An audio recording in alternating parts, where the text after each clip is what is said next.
everything you do to make the world around you a better place is sustainability. Right. Welcome back to Conservation Connected. I'm so glad to have you guys join me yet again in another video. All right. Today's a very special day because I'll be launching my new series called Conversations about Conservation. Basically, it is a series that's focused on interviewing professionals within the field and getting to hear more about the conservation efforts that they participated in on a global level as well as a local level. So for this first video, I interviewed one of my friends that I've made in Costa Rica last year, and we discussed a bit about the conservation efforts that happen there, as well as how you guys can help out as well in case you guys ever visit Costa Rica. Now, Costa Rica is one of the few countries that are leading in conservation efforts. They have a very high success rate in terms of their conservation efforts and being able to preserve the biodiversity and ecosystem services in their area. So sit back, relax, don't forget to like and subscribe. And if you have any questions, by all means, please comment them below. I will be sure to answer them, and I hope you enjoy.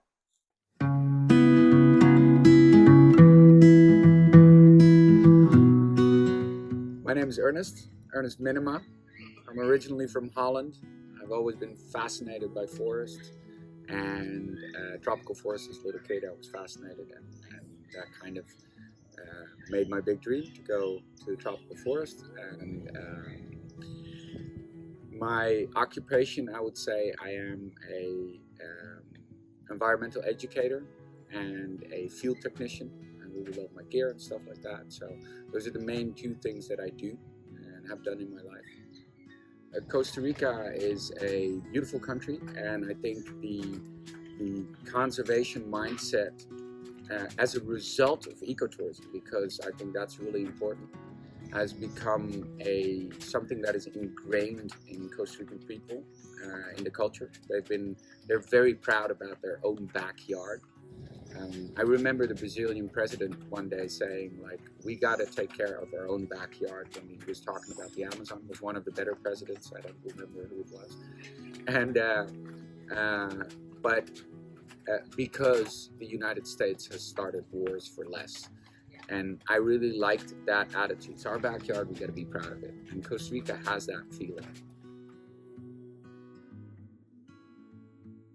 Costa Rica, one of the big issues is, for instance, is waste management. Because the country used to almost double in population every year, and the amount of visitors that come.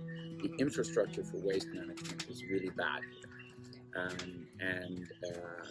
In many places the water just runs out so especially wastewater management is very bad.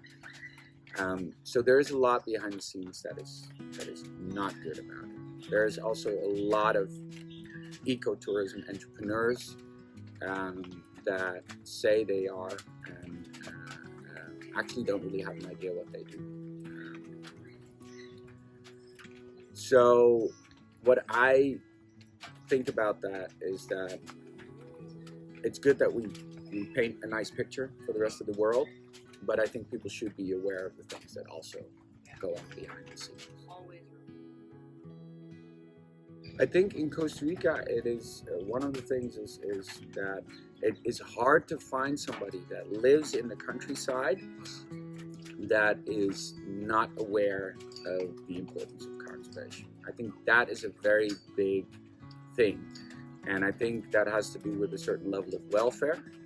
Costa Rican is up to a certain level. It's a welfare state. They take really good care of their people, or they try.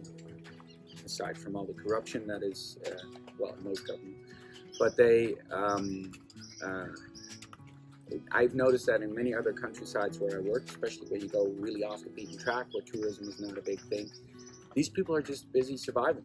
And they look at their neighbors, like the Western countries, and that's what they want to achieve. They want to achieve that same kind of luxury. And so it's very hard to get through to them in saying, like, you need to preserve this, and you need to develop in a sustainable way. While here in Costa Rica, it's the attitude of, if I want to develop the piece of land that I have, I need to do it in a sustainable way to make money with it. Or at least I need to be able to give it some kind of eco-label so that people will come. I've read a lot of indigenous mythologies and a lot of indigenous texts from different cultures, not just Latin American ones. And I've noticed that we as a Western civilization from like North America, even Europe, we've distanced ourselves as human beings from nature, and we've almost separated ourselves, saying like, oh, we're humans and nature is separate, but that's not true. And humans are very much a part of nature, and we cause the problem, so the only solution to it is us. Yeah, true. And that's not even exactly what I'm saying. We're distancing ourselves from each other. Yeah. By having an attitude that every other organism is a danger for us. Yeah. Instead of having the attitude like every human being, nobody wakes up in the morning and goes like, let's destroy somebody's life, you know? Of course, there are some people in this world that do that, but they are rare, very rare. And so to assume that always people mean well, we're losing that. And I think, well, the internet has a lot to do with that, because it's somewhere where we can just freely dump things without any real interaction. And that complete defense to a world around you is something that I think is destroying our societies, and also our capability to work together to do conservation. Yeah. Conservation to me is the protection of our biodiversity. Our biodiversity in this world is the basis for adaptability in changing environments. That's just basic biology. This is not, I mean, I didn't invent this saying. I read it somewhere, you know. I would love to give credits, but I don't remember who it was. But so the biodiversity is the basis for survival. And I always say conservation is not about saving Mother Earth, because nature will survive. Conservation is about us being able to adapt to a changing environment, because everything we do is inspired or based on the biodiversity that we have around us. And I think that's really important, and therefore a big part of conservation is preservation. It's not the whole of conservation, but it's preservation. It's to just keep it and not touch it.